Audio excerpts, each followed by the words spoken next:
स्वस्थ अर्थात अपने स्व में स्थिर,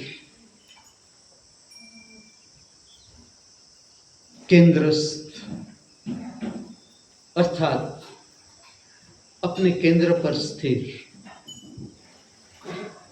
आत्मस्थ अर्थात अपनी आत्मा में स्थिर, ध्यानस्थ अर्थात अपने ध्यान में स्थिर, स्वस्थ, केंद्रस्थ, आत्मस्थ, ध्यानस्थ। अंतर यात्रा प्रारंभ। बहिर्यात्रा और अंतर यात्रा में जो फर्क है वो है, बहिर्यात्रा में यहां से शरीर को कहीं ले जाना है, अंतर यात्रा का अर्थ है स्थिर हो जाना अपने भीतर। दर्शन करें आती जाती सांस उच्छ्वास, प्रतिपल नई ताजी विकासमान शक्ति सभर। सांस केवल प्राणवायु नहीं है, इसके साथ साथ अद्भुत पवित्र शक्ति हमारे भीतर प्रविष्ट होती है, जो संचालन करती है हमारे जीवन का, हमारे शरीर का। शरीर के साथ जुड़ा हुआ मन, उसका भी संचालन, शरीर के साथ जुड़ा हुआ मूड, उसका भी संचालन, आत्मिक शक्ति का संचालन पवित्र शक्ति द्वारा। आती हुई सांस दर्शन करो, अनुभूति करो। कुछ देर आपके शरीर में ठहरेगी, कुछ इकट्ठा करेगी, कुछ इकट्ठा करेगी, और फिर उच्छ्वास के रूप में शरीर से बाहर निकल जाएगी, फिर बाहर ठहरेगी, फिर सांस में रूपांतरित होगी। प्रतिपल ये खेल चल रहा है शरीर के साथ, तब हमारा शरीर जीवंत है, हम जीवन की यात्रा कर सकते हैं। सब कुछ हमें मिल जाए, सब कुछ, सारी दुनिया की समृद्धि, सब कुछ मिल जाए, केवल सांस ना मिले, हम जीवन जी नहीं सकते। ठीक से समझना इस गहराई को। प्रतिपल हमें क्या प्राप्त हो रहा है जिसकी हमें कोई कीमत नहीं।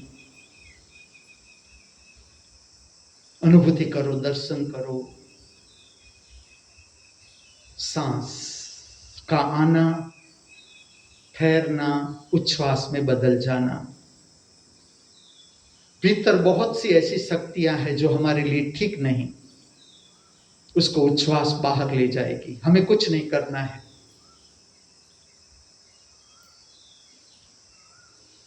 समय की धारा के साथ साथ बहना, प्रतिपल। इस कला को कहा जाता है धर्म, जो आप सीख रहे हो।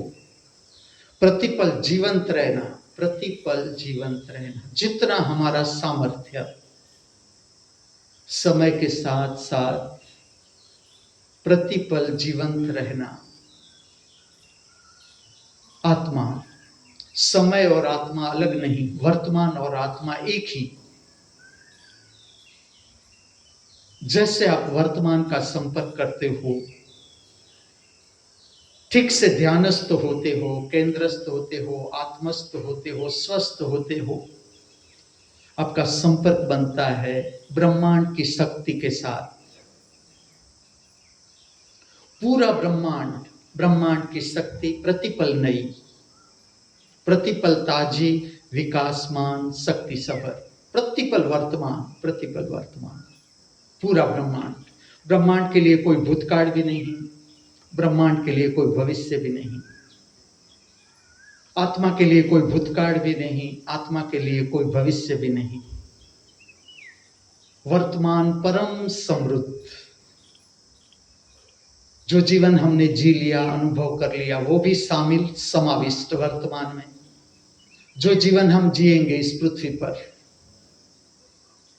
अंतिम स्थिति प्राप्त करेंगे जिसमें हम विलीन हो जाएंगे पूरे प्रकाश में, अंतर जगत के प्रकाश में, आत्मा के प्रकाश में।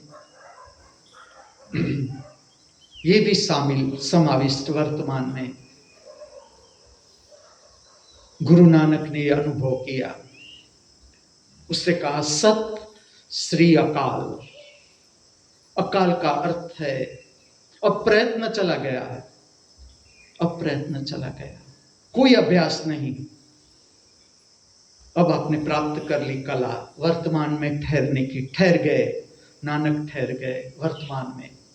उसने अनुभव किया ब्रह्मांड के साथ एक हो जाना, जिसे शंकराचार्य ने कहा अहम ब्रह्मास्मि, वर्तमान प्राप्त कर लिया। नानक ने कहा सत श्री अकाल, परम समृद्ध अकाल। सत श्री अकाल का अर्थ है परम समृद्ध अकाल, वर्तमान। वर्तमान में जीवन जीना अर्थात परम समृद्धि को प्राप्त करना। ऐसी समृद्धि जिसे यमराज छू ना सके, और समृद्धि को ध्यान में ही नहीं लेना। जहां पर यमराज का पंजा पहुंच जाए, उस संपदा को बहुत महत्व नहीं देना, उसका उपयोग करना।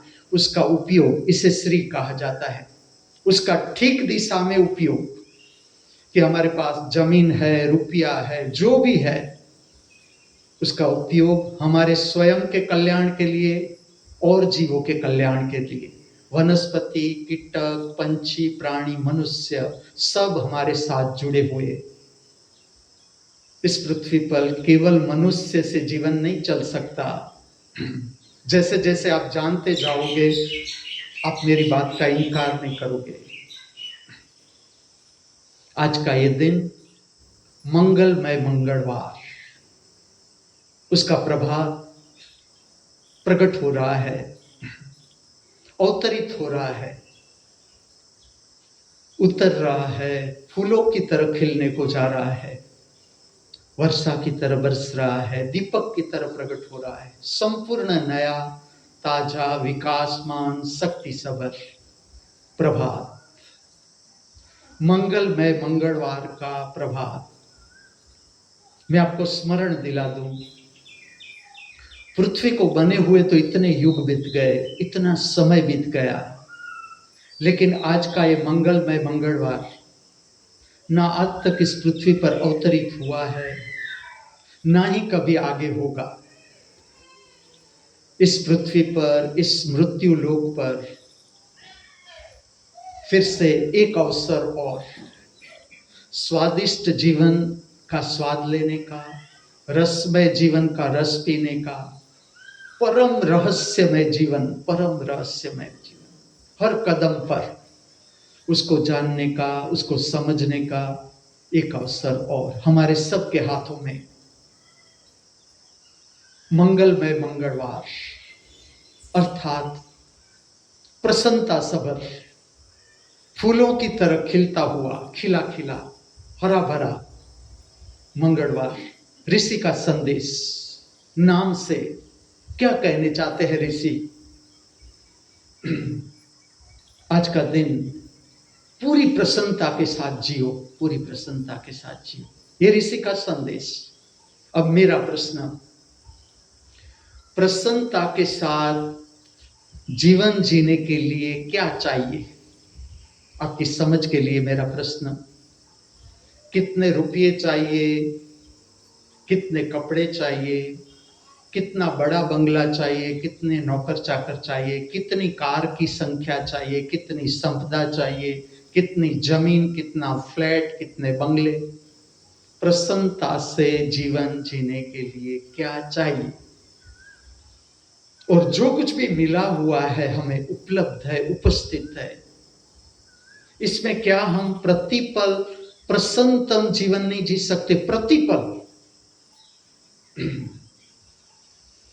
प्रसन्नता को ठीक से जानना है, समझना है। जैसे हम सुंदर गीत सुनते हैं जो हमें प्रिय है, कानों से सुनते हैं, प्रसन्नता प्राप्त होती है, अच्छा लगता है। अब उसे आप प्रसन्नता कहोगे? ऐसा कोई गीत बज रहा है जो हमें अच्छा नहीं लगता, उसको हम सुनते हैं तो प्रसन्नता चली जाती है, उसे तुम प्रसन्नता कहोगे? स्वादिष्ट भोजन मिलता है, हमें अच्छा लगता है, प्रसन्नचित्त हो जाते हैं। आपकी समझ के लिए, अब स्वादिष्ट भोजन नहीं मिल रहा और प्रसन्नता चली जाती है, तो वो प्रसन्नता है? ठीक से समझना, मैं आपको समझा रहा हूं। प्रसन्नता, अच्छे कपड़े मिलते हैं पहनने को, हम पहन लेते हैं, अच्छा लगता है, सब हमारी ओर देखते हैं, हम केंद्र बन जाते हैं समूह का, अच्छा लगता है, अहंकार पुष्ट होता है, सब मेरी ओर देख रहे हैं। अब अच्छे कपड़े नहीं मिल रहे हैं तो क्या जो चली जाती है वो प्रसन्नता है? प्रसन्नता को ठीक से जानना। प्रसन्नता आत्मिक गुण है, जिस तरह से शांति आत्मिक गुण, शांति और प्रसन्नता अलग नहीं, सोमवार की शांति और मंगलवार की प्रसन्नता अलग नहीं, एक ही आत्मिक गुण।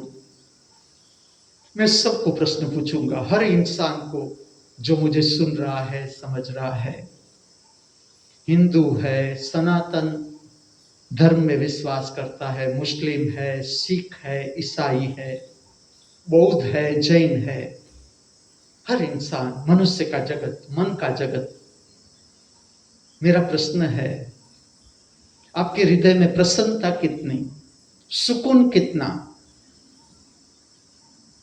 अगर आप कहो कि हाँ मेरे भीतर प्रसन्नता है, बहुत सुंदर, बहुत सुंदर, मैं खुश, मैं और आगे ले जाऊंगा।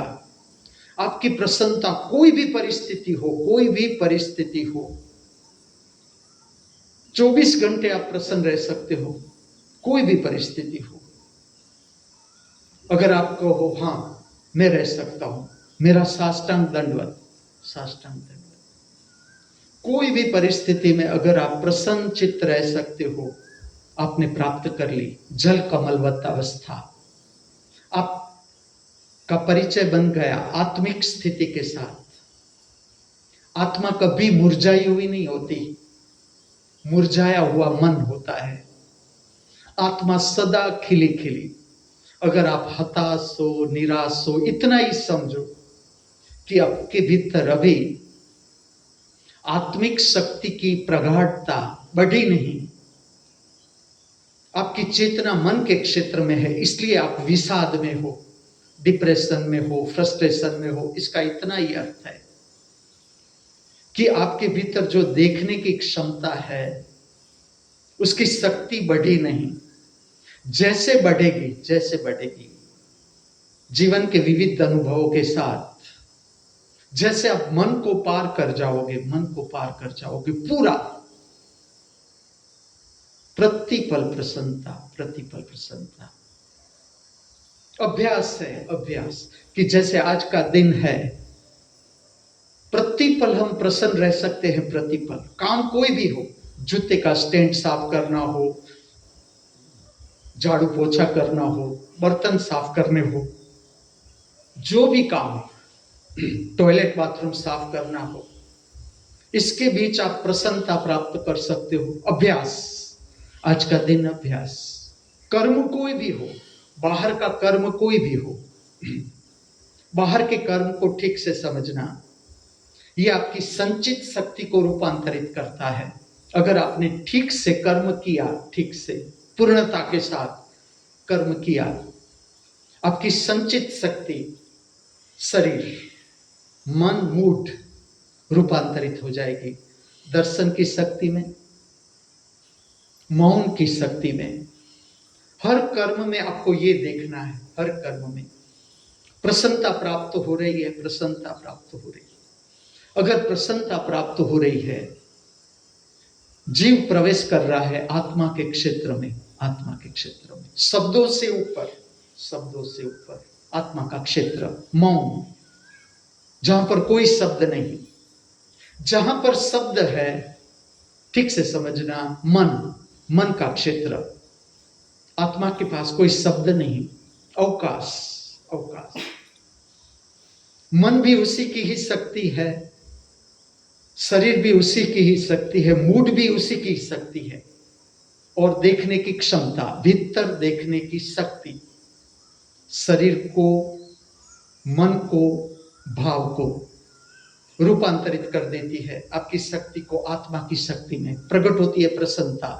प्रसन्नता का अर्थ समझना, आपकी शक्ति का ऊपर उठना, दिशा त्रिनेत्र की ओर, मूलाधार चक्र की शक्ति त्रिनेत्र की ओर, अर्थात आपके जीवन में शांति का अनुभव, प्रसन्नता का अनुभव, खिला खिला जीवन, खिला खिला। परिस्थिति कोई भी हो, परिस्थिति के साथ अगर प्रसन्नता चली जाए तो वो आपकी आत्मिक शक्ति नहीं आपने प्राप्त की। सुख में आप प्रसन्न हो, दुख में आपकी प्रसन्नता चली जाए तो वो मानसिक एक्साइटमेंट है, उत्तेजना, प्रसन्नता नहीं। सुख में जो प्राप्त हमें होता है वो उत्तेजित होती है शक्ति, और कुछ भी नहीं। दुख में हम निराश हो जाते हैं, हताश हो जाते हैं। वो भीतर का बैलेंस है, भीतर का बैलेंस, भीतर के भाव, शरीर का बैलेंस है कि जितना एक्साइटमेंट हमने प्राप्त किया, समुद्र में जैसे लहर ऊपर उठती है उतनी ही नीचे जाती है। जितनी ऊपर उठी फिर उसे संतुलित होना पड़ेगा। सही हमारा भाव, शरीर सुख में उत्तेजित होती है, भीतर की शक्ति उत्तेजित, यह प्रसन्नता नहीं है, क्योंकि दुख में चली जाएगी, दुख में ये रूपांतरित हो जाएगी हताशा में, निराशा में, फ्रस्ट्रेशन, डिप्रेशन। मान में उत्तेजना, अहंकार पुष्ट होता है मान में, उत्तेजना। जब अपमान होता है, गालियां मिलती है, निंदा होती है, भीतर से निराशा आ जाती है। क्यों? अब उत्तेजित शक्ति नीचे उतरती है। बहिर्जगत ठीक से समझना है, बहिर्जगत को, बहिर्जगत के कर्मों को भी, बहिर्जगत की यात्रा को भी। जब मुनाफा होता है, हमारे पास जरूरत से ज्यादा रुपया आता है, प्रसन्नता कहते हैं हम जिसे, प्रसन्नता नहीं, ये उत्तेजना है। दोनों के बीच का फर्क समझना। प्रसन्नता आत्मिक लक्षण, प्रसन्नता। सुख हो के दुख, आप भीतर प्रसन्न ही प्रसन्न, खिले खिले, आपके हाथ में आत्मिक शक्ति आ गई। मान हो या अपमान, प्रशंसा मिली या निंदा, आप खिले खिले ही, कोई फर्क नहीं पड़ता। मान भी पी गए, अपमान को भी झेल लिया, प्रशंसा को भी झेल लिया, निंदा को, गालियां को भी आप पी गए। प्रसन्नता आपके हाथ में, आत्मिक शक्ति आपके हाथ में। मुनाफा हुआ, आपकी प्रसन्नता वही की वही। खोट गई, रुपये चले गए, आपकी प्रसन्नता वही की वही, कोई फर्क नहीं। जल कमलवत स्थिति, जल कमलवत स्थिति। इसलिए जो संसारिक बनाव है, संसारिक सुख दुख है, मान अपमान है, हार जीत है, उसका अगर हमने ठीक से उपयोग किया, ठीक से, हमारा जीवन जीने का सामर्थ्य प्रत्येक दिन बढ़ता चला जाएगा, प्रत्येक दिन बढ़ता चला जाएगा।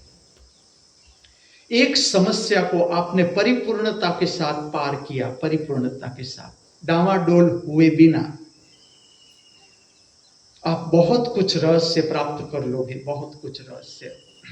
समस्या केवल हमारे एक से सॉल्व नहीं होती, हमारे साथ प्रेरणा की शक्ति होती है, अज्ञात जगत से, वो भी मदद करती है।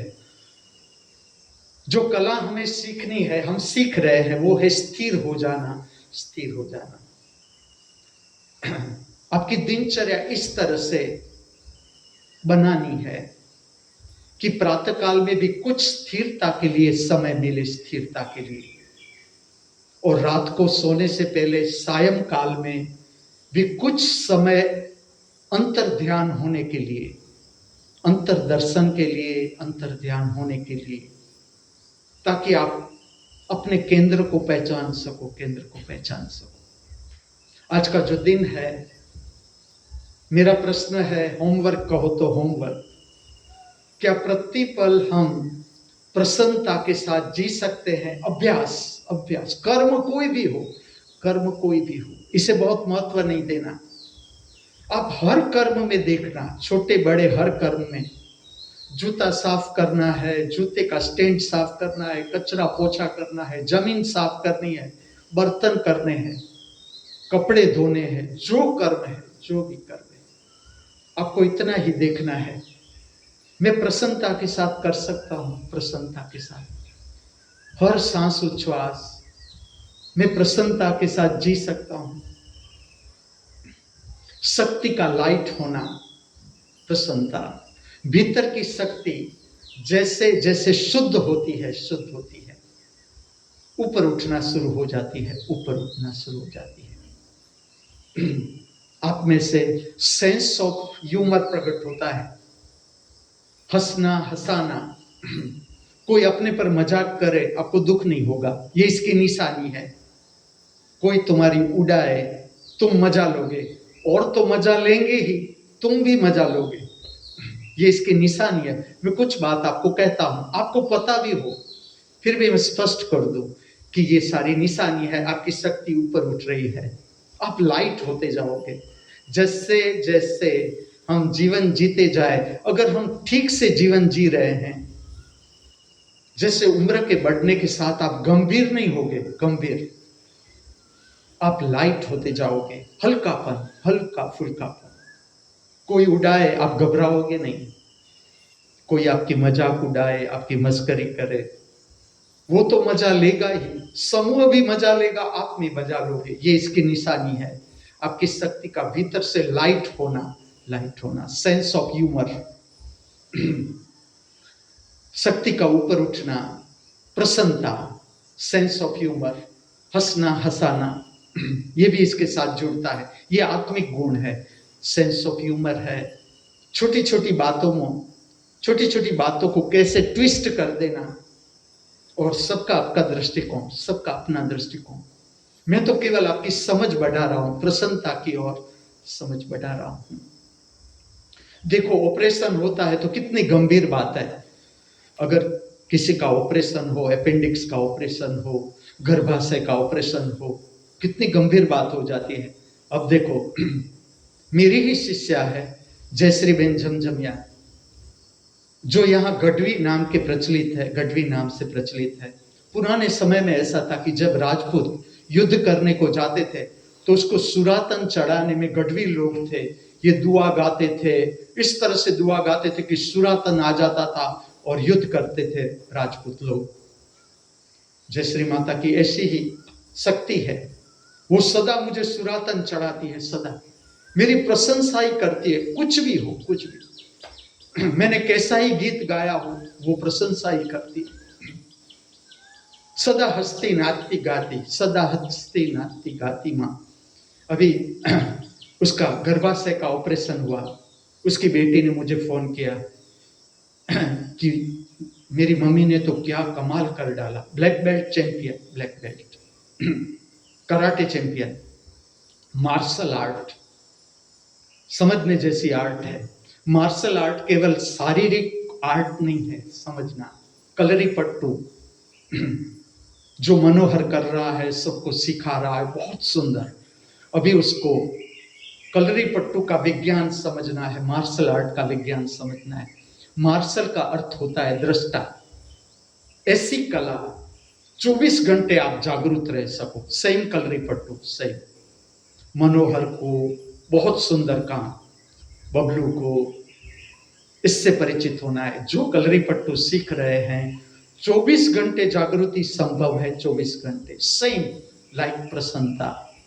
मार्शल आर्ट का अर्थ है 24 घंटे जागृत रहना, ऐसी कला, शरीर इतना चुस्तीला स्फूर्तिला शरीर, कण कण प्रज्वलित, किस तरह से प्रक्रिया होती है जब उसे पता चलता है गुरु को कि ये ठीक कर रहा है मार्शल आर्ट, कैसी कसौटियां होती है।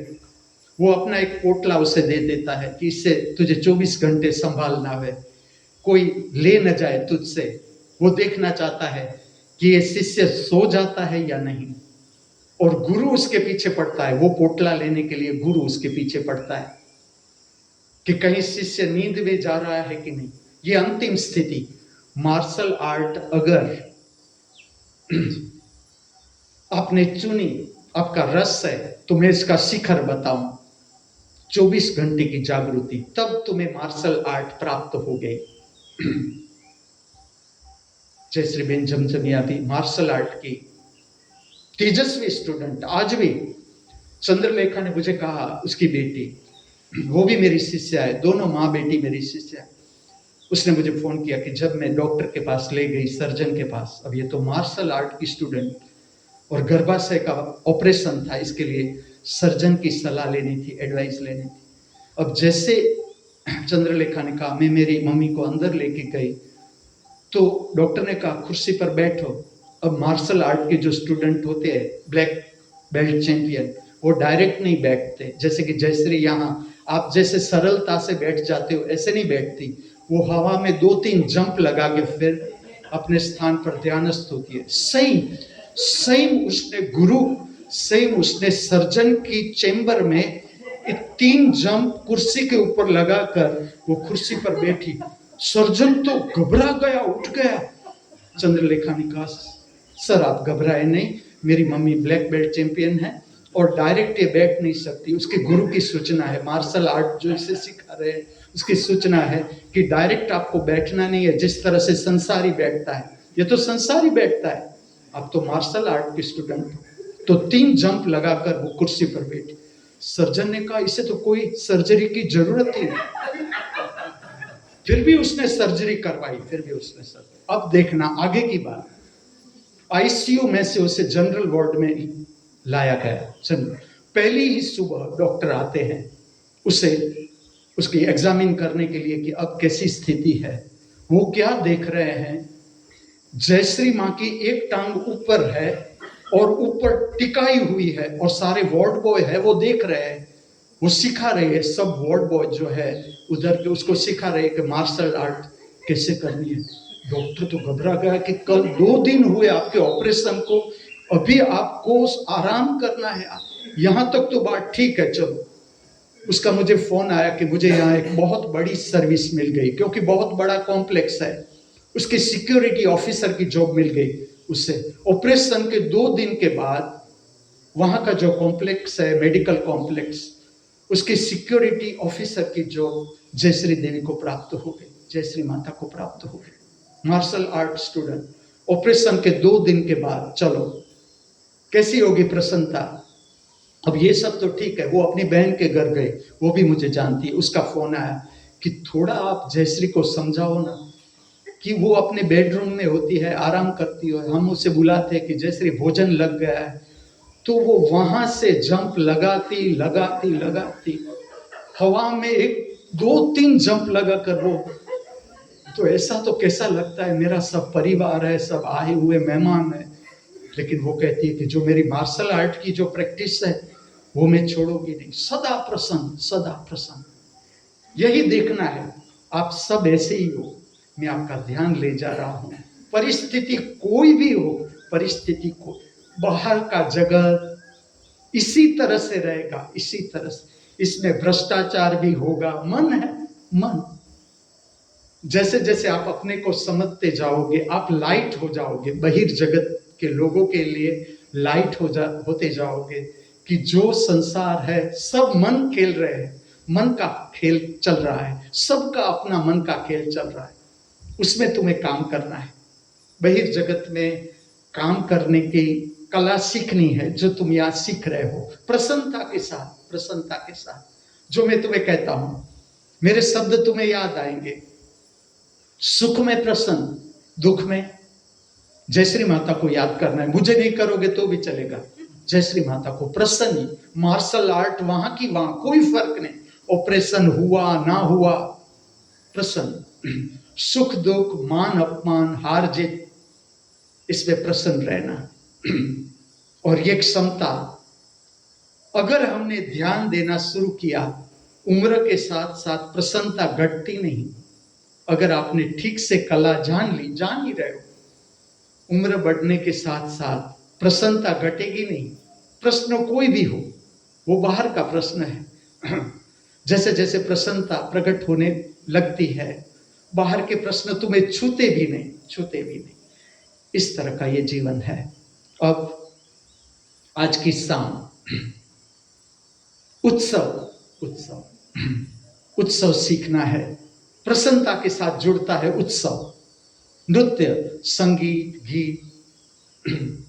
आज मैं आपके समक्ष, अगर मेरी इच्छा कहूं तो सांध्य समय की नृत्य सुदर्शन प्रक्रिया मैं आपके समक्ष 2 नृत्य की अभिव्यक्ति प्रकट करूंगा। एक नृत्य है, भावात्मक नृत्य है, खबर मोरी ना लीनी रे, बहुत दिन बीते बीते रे, बहुत दिन बीते बीते रे, बहुत दिन बीते। राग शिवरंजनी, भावात्मक अभिव्यक्ति जिसमें केंद्र होता है हृदय, केंद्र होता है हृदय। भावात्मक अभिव्यक्ति का अर्थ है प्रेम, प्रेम की क्षमता, प्रेम का अंतिम चरण करुणा। ये रचना भावात्मक, संपूर्ण भावात्मक, इसमें स्टेप वर्क को इतना महत्व नहीं दिया जाता, भाव की अभिव्यक्ति को महत्व दिया जाता है। और झूले का होना, भावात्मक अभिव्यक्ति में झूला, आप देखोगे कृष्ण और राधा के कई चित्र जिसमें वो दोनों झूले पर बैठे हैं। शिव और पार्वती के ऐसे चित्र नहीं देखोगे, विष्णु और लक्ष्मी के ऐसे चित्र नहीं देखोगे, लेकिन झूला जो है कृष्ण और राधा को अभिव्यक्त करने में अनेक ऐसे चित्र आप देखोगे, मूर्तियां देखोगे जिसमें कृष्ण राधा झूले पर बैठे हैं, कृष्ण झूले पर बैठे हैं, राधा झूले पर बैठी है। भावात्मक अभिव्यक्ति। तो आज इस तरह से मैं प्रथम रचना प्रकट करूंगा। दूसरी रचना है, सखीरी पिका नाम न पूछो, मैं कैसे बताऊं, मैं कहते लजाऊं, मैं कैसे बताऊं, मैं कहते लजाऊं। ये दूसरी रचना है। तो इस तरह से 2 रचना आपके समक्ष प्रकट करूंगा। और तीसरी रचना मंगलम, जो आप सबको प्रकट करनी है, जिस तरह से प्रकट हो, आपके भीतर से नृत्य जिस तरह से प्रकट हो, प्रकट करना है। अब ये नृत्य में प्रकट कहाँ करूंगा? प्रकृति का स्थान है, वृक्षों के नीचे। अभी इसका मैंने छोटा सा रूप दिया है, वृक्ष मंदिर, जिसमें वड़ का वृक्ष है, सब पवित्र वृक्ष, सब वृक्ष पवित्र ही है, फिर भी वड़ का वृक्ष है, पीपल का वृक्ष है, नीम के अनेक वृक्ष, पीपल के अनेक वृक्ष, वड़ का वृक्ष, इसके नीचे नृत्य का प्रागट्य। जो नृत्य होता है, हर एक नृत्य, नृत्य सुदर्शनम प्रक्रिया का हर एक नृत्य, हमारे पास जितनी जगह है, हमारे पास जितनी जगह और मेरे शरीर का सामर्थ्य, मैं आपको अनुभव करवाऊंगा कि देखो, कल जो आपने नृत्य देखा उसका केंद्र था प्रकृति में पुष्प मंदिर, पुष्पों का होना, वृक्ष भी है, पुष्प भी है, लेकिन केंद्र पुष्प, फूलों का बगीचा। आज का केंद्र है बड़े बड़े वृक्ष, सुंदर वृक्ष। और इसका रहस्य है, सारी पवित्र आत्माएं ठहरती है, सारी पवित्र आत्माएं, जिसके पास अभी शरीर नहीं, इसका जन्म नहीं हुआ, उसे योग्य गर्भ नहीं मिला जन्म लेने के लिए, लेकिन जहां पर ऐसी प्रक्रिया होती है, जैसे कि दिव्यवाणी चल रही है, इस तरह के जिसे कहते हैं दिव्य नृत्य या दिव्य कला, वहां पर ये आत्माएं आकर्षित होती है अपने आप, इसका विज्ञान है, आकर्षित होती है, वहां ठहरती है, मदद मिलती है। उसका ठहरना, हमें मार्गदर्शन भी मिलता है, मदद मिलता है। नृत्य सुदर्शन प्रक्रिया को ठीक से समझना, ये तैयार नहीं की जाती, तैयार नहीं की जाती, जैसे कि दिव्यवाणी है, तैयार नहीं की जाती, ऑन द स्पॉट। पवित्र प्रेरणा प्राप्त होती है, पवित्र प्रतिपल आप सुनते हो, उसकी भी मदद मिलती है, उसकी भी मदद। आप सुनते हो, आपके भीतर से जो समझ प्रकट होती है, वो समझ की शक्ति भी मेरी ओर बहती है, उससे भी नई प्रेरणा की शक्ति प्राप्त होती है और वाणी प्रकट होती है। सेम नृत्य सुदर्शनम प्रक्रिया सेम, लेकिन नृत्य वाणी, यहां पर वाणी केंद्र में है। वाणी, वचन, वाणी प्रकट होता है, इसमें नृत्य प्रकट होता है, प्रतिपल। नृत्य कभी पुराना नहीं हो सकता, नृत्य कभी भूतकाल में नहीं हो सकता, नृत्य भविष्य में भी नहीं हो सकता। नृत्य अर्थात वर्तमान, संपूर्ण वर्तमान। आप जैसे नृत्य को देखते हो, आपके भीतर से जो प्रसन्नता प्रकट होती है, मेरा शरीर वो भी खींचता है, इससे दूसरा स्टेप प्रकट होता है, दूसरी अभिव्यक्ति प्रकट होती है। इस तरह से मैं नृत्य सुदर्शन प्रक्रिया का विज्ञान खोलता हूं, ताकि आप जब दर्शन कर ही रहे हो, आपकी प्रगाढ़ता बढ़ती चली जाएगी। आपके भीतर कोई भी नकारात्मक भाव है, कोई भी नकारात्मक, आप उब गए, कंटाड़ा आता है, अच्छा नहीं लगता, क्रोध, घृणा, ईर्ष्या, तिरस्कार, जो कुछ भी है, कचरा, भीतर का कचरा, ऐसा समझो भाव शरीर का मल, नृत्य का श्रृंगार, श्रृंगार का दर्शन। जैसे आपने श्रृंगार का दर्शन किया, आपकी दो आंखों के द्वारा सब कुछ खींच जाता है, आपके भीतर से जो भी नकारात्मक शक्ति है खींच जाती है।